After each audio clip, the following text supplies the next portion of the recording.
جو خواب میں آپ سے بتا رہا ہوں یہ تقریباً اب سے 7 سال پہلے کا دیکھا ہوا ہے میرا، اور میرے ذہن میں اسی طرح ریپیٹ ہے جیسے کل کا دیکھا ہوا ہو کہ میں کشتی میں سفر کر رہا ہوں اور چکو چل رہے ہیں، مگر مجھے نظر نہیں آ رہا چکو چلانے والا کون ہے۔ بیک سے آواز آتی ہے کہ آپ ہمارے پاس تشریف لے کے آئیں، وہاں سے آپ کے سارے مسئلے کا حل ہوگا۔ اس کا جواب میں اب تک نہیں معلوم کر سکا، مجھے اس کا جواب چاہیے۔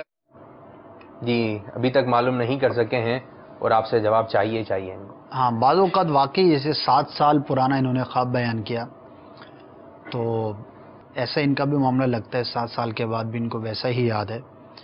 تو دیکھیے، اگر تو کشتی میں سوار تھے، جا رہے تھے، اگر درست طور پر سفر جاری تھا، دوسرے کنارے کے قریب پہنچ گئے یا کراس کر لیا تو اس کی تعبیر تو بڑی اچھی ہوتی ہے، مراد میں کامیابی کی علامت ہوتی ہے، دریا میں پانی کو کراس کر لینا۔ البتہ دوسری جو چیز بیان کی وہ ایک ابہام ہے کہ کس نے آواز دی کہ ہم تک پہنچ جاؤ تو تمہاری مراد پوری ہو جائے گی، اس طرح کہ انہوں نے بیان کیا۔ تو بہرحال اچھا خواب ہے اور اس کی اچھی تعبیر ہے، اللہ تبارک و تعالیٰ کی ذات سے اچھی امید رکھیں۔ لیکن یہاں پر ایک اور معاملہ یہ ہے کہ 7 سال پہلے انہوں نے خواب دیکھا جی، اور 7 سال کے بعد انہوں نے اس کی تعبیر پوچھی، تو ہو سکتا ہے کہ اس خواب کی تعبیر کبھی کی پوری ہو چکی ہو، ہو سکتا ہے کہ معلوم بھی کی ہو لیکن کوئی بتا نہیں پا رہا۔ ہاں، یہ بھی پاسبل ہے۔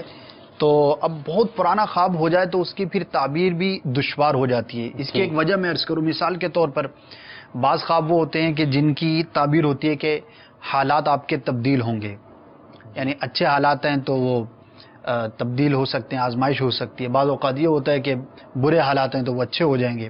ٹھیک ہے، تو اب 7 سال پہلے اگر حالات برے تھے اور اب اچھے ہو گئے تو وہ تبدیلی تو پہلے سے واقع ہو چکی، تو اب دوبارہ اس کی کوئی تعبیر نہیں بن پڑے گی۔ اسی طرح اور بھی بہت سارے معاملات ہوتے ہیں، انسان کی اپنی سوچ، فکر اور اس کا جو مشغلہ ہے وہی تبدیل ہو جاتا ہے۔ 7 سال ایک لمبا عرصہ ہوتا ہے، تو یوں تبدیلی بھی واقع ہو جاتی ہے۔ تو بہرحال جن دنوں انہوں نے خواب دیکھا تھا تو ان دنوں کے بعد اللہ تبارک و تعالیٰ نے انہیں کوئی کامیابی یا اپنے ارادے کے اندر جو ہے وہ کامیابی عطا کی ہوگی۔ صلی اللہ تعالی علی محمد۔ مجھے اپنی اور ساری دنیا کے لوگوں کی اصلاح کی کوشش کرنی ہے۔